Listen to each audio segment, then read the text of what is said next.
Hi there, guys. Welcome back. Robin Norgren.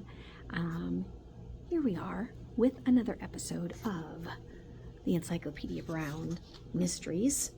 Today's mystery is the Case of the Balloon Man. Case of the Balloon Man. If you have been following along, I now have a playlist with all of the Encyclopedia Brown mysteries in it, so feel free to go back and listen to them whenever you like. All right, here's the Case of the Balloon Man. Make sure to like, share, subscribe if this is something you're interested in. I am going to be sharing more as I go through this year as a third grade teacher, sharing with you the things that I do in my third grade classroom to kind of keep it vibrant and exciting even as we get ready for Common Core testing. All right, here we go. Leroy, Mrs. Brown called. Leroy, it's time for dinner. Wash up, please. Encyclopedia put down the book he was reading, 6 Ways to Reach the Moon on a Budget. In the bathroom, he gave his face a lick and a promise. When he got to the table, his father looked at him in a strange way. Do you know Bobby Taylor? Chief Brown asked his only child. Sure, said Encyclopedia. He was in my homeroom last year. Did anything happen to him, Dad? He's missing, said Chief Brown. You mean he ran away from home? Chief Brown shook his head. Encyclopedia gasped. Mrs. Brown stopped in the kitchen doorway and her eyes opened wide. Kidnapped? Mother and son asked together. It looks that way, answered Chief Brown. Do you know who took Bobby? Asked Mrs. Brown. Yes, Izzy the Balloon Man. Izzy? Cried Encyclopedia. No, Dad, Izzy couldn't do anything so terrible. What do you know about Izzy? Asked Chief Brown gently. Do you know what kind of man he really is? Do you even know where he lives? I know he loves children, insisted Encyclopedia. Otherwise, he wouldn't do what he does for a living. He has an old truck and sells ice cream, candy, and soda, mostly to children, Chief Brown explained to his wife. Well, why is he called the Balloon Man? She asked. If you buy more than 15 cents worth of candy or anything, he gives you a green and pink balloon free, answered Encyclopedia. I guess Izzy got tired of blowing up balloons, said Chief Brown quietly. Bobby's father is wealthy, so Izzy... I don't believe it, exclaimed Encyclopedia. You ought to see Izzy stick the end of a balloon in his mouth and huff and puff like a steam engine till it's blown up. He always makes funny faces so the kids will laugh. All right, son, said Chief Brown. I accept 3 facts. 1, Izzy is a funny fellow who always blows up balloons with his mouth for laughs. 2, children love him and he loves children. And 3, Sam Potts saw him kidnap little Bobby Tyler this afternoon. There was an eyewitness? Encyclopedia asked. Mr. Potts came down to headquarters when he heard little Bobby was missing. He gave me a complete statement, said Chief Brown. I made some notes to bring home to you. Want to hear them? Encyclopedia closed his eyes as he always did before using his brain at full power. Go ahead, Dad. Chief Brown took his notebook from his breast pocket. He looked it over a minute. Then he repeated what Mr. Potts had told him. This morning, Izzy Brown made a stop near Bobby Tyler's house and drove off. Or so it appeared, Chief Brown began. Later, Sam Potts and Reverend Bevan were in Sam's backyard, which is right behind the Tylers' walled backyard. Sam saw a green and pink balloon, the kind Izzy gives away, rise into his oak tree, continued Chief Brown. The balloon stuck high among the branches, and because there was no breeze to blow the balloon loose, Sam got a long ladder and climbed into the tree. Chief Brown paused as he turned over a page in his notebook. He went on. From up in the tree, Sam could see over the Tyler's 12-foot wall. There's a picture of it.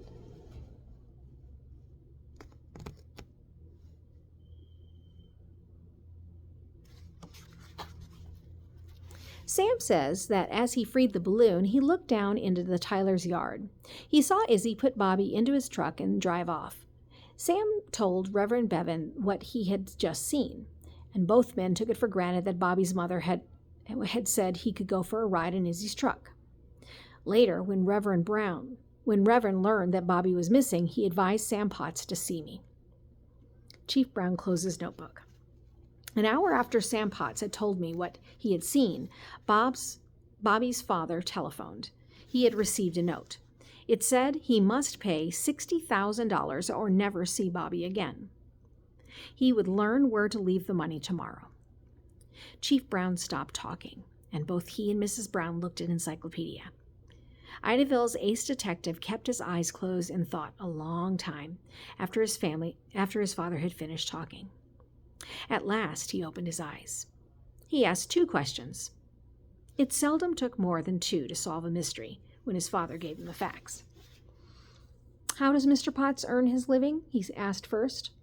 His father frowned. "Well, I don't know. He's only been in Idaville 2 months. He doesn't own the house behind the Tylers. He just rents it." Encyclopedia's second question was, did Reverend Bevan see the balloon fly into the tree? "No," said his father, "but Sam Potts did, and the Reverend saw it stuck in the branches. What difference does the balloon make?"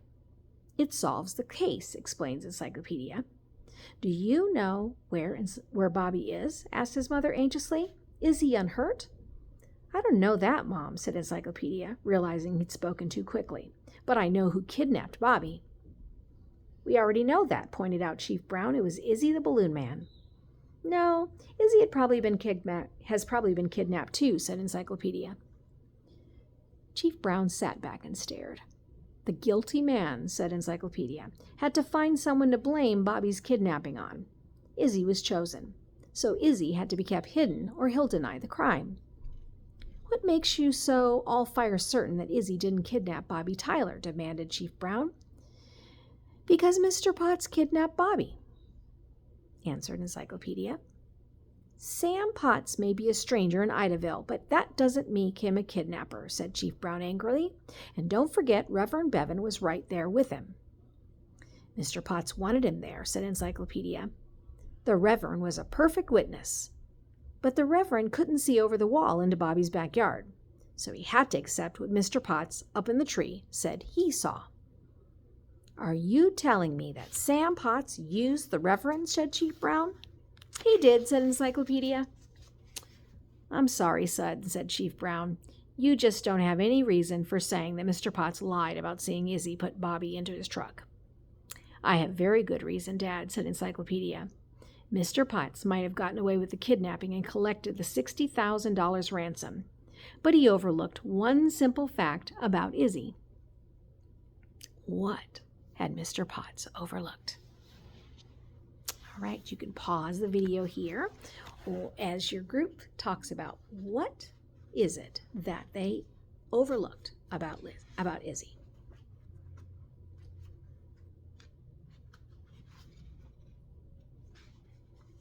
All right, are you ready for the answer? Mr. Potts overlooked the fact that Izzy always blew up his green and pink balloons with his mouth. That is, the balloons had nothing but breath or air in them. Balloons with nothing but air in them do not rise high into a tree on a day without breeze. They sink to earth.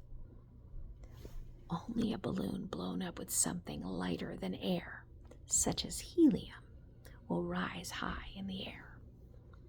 Encyclopedia immediately realized that Mr. Potts had planted the balloon in the tree ahead of time. Then he had told the Reverend that he'd just seen it. This gave Mr. Potts the chance to climb up the ladder. Looking over the 12-foot wall, he pretended to see Izzy kidnapping little Bobby. Encyclopedia knew that Mr. Potts must have kidnapped both Izzy and Bobby at some earlier time. And when Chief Brown heard this, he went to Mr. Potts' house. He found Bobby and Izzy tied up. Izzy's truck was hidden in Mr. Potts' garage. Caught, Mr. Potts confessed.